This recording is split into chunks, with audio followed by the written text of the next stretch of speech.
Hey everyone, and welcome. So today we're going to talk about happiness, but not in the usual way. We're going to move beyond just chasing those fleeting moments of joy. Instead, we're going to pull out the blueprints and talk about how you can actually build a structurally sound, deeply fulfilling life. All right, let's get into it. You know that feeling, right? It's like you're running and running. You get the promotion, you buy the cool new thing, you take that amazing vacation, and it feels great for a minute. But then, a week later, you're right back where you started, already looking for that next hit of happiness. It's exhausting. And it turns out, this isn't just you. It's a real, well-documented psychological thing. And this is it. It's called the hedonic treadmill. Basically, our brains are designed to adapt, so even massive life events like winning the lottery only give us a temporary boost. After a little while, our happiness level just resets to its old baseline. That's why just chasing big, exciting moments is kind of like a losing game for long-term well-being. So if that's the case, what are we supposed to do? Well, it means we have to get off the treadmill entirely. And to do that, we need to stop thinking of happiness as some treasure you have to find and start seeing it as something you have to build. And every good building project needs a solid set of architectural plans. And this really breaks down the two main blueprints you can use. On one hand, you've got the pleasure blueprint, the hedonic approach. This is all about seeking pleasure, comfort, doing what feels good right now. And hey, there's nothing wrong with that. But as you can see, its sustainability is low. It fades fast. On the other hand, we have the purpose blueprint, or eudaimonic well-being. This is about meaning, personal growth, doing what feels right. This is the foundation that doesn't crumble. In fact, it gets stronger the more you build on it. Okay, so let's start where any good architect would, the foundation. These are the absolute non-negotiables. This is the concrete and steel that everything else is going to rest on. And before we get into any of the fancy mental stuff, we have to get the physical structure right. You can't build a skyscraper on a swamp, right? It all starts here. Sleep isn't a luxury. It's what keeps your emotions in check. Nutrition isn't just for your body. Get this, your gut actually produces about 90% of your body's serotonin, you know, the happy chemical? And movement, exercise, it's not just about fitness. It literally releases mood-boosting chemicals and can physically grow parts of your brain. It's that important.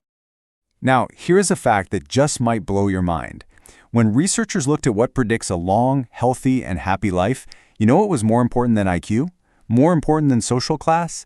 The strength of your social connections. Think about that.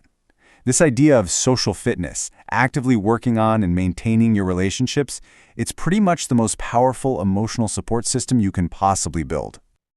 All right, so once that physical and social foundation is solid, we can start moving inside. It's time to work on the interior design, the cognitive tools that we use to furnish our inner world. We all have that little voice in our heads, right? The one that pops up with those automatic negative thoughts. Well, the architectural skill to learn here is called cognitive restructuring.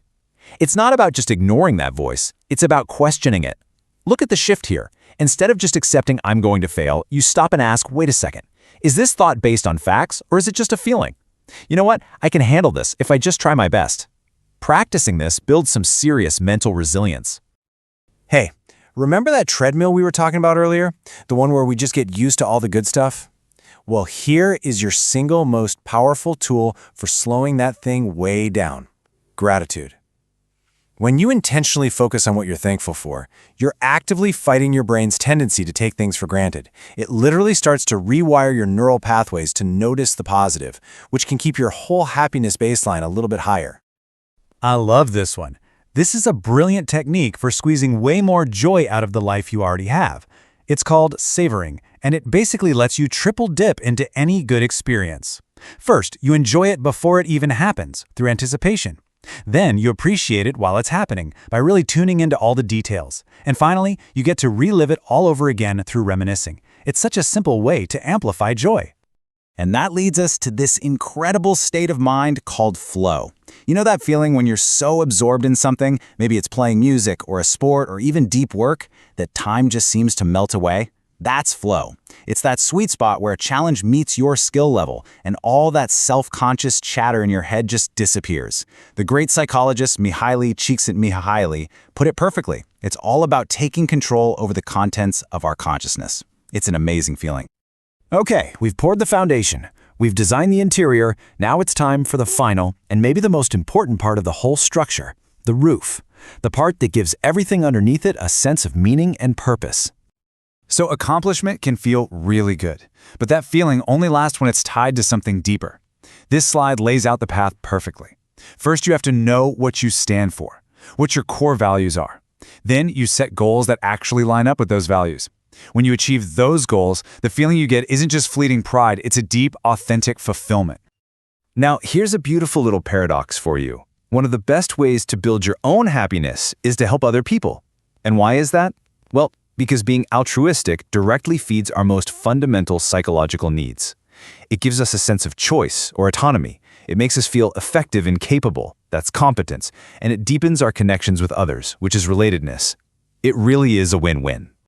And all of this comes together under this grand idea that psychologists sometimes call transcendence, that deep human drive to be part of something bigger than ourselves. This overarching blueprint for a meaningful life rests on these three pillars you see here.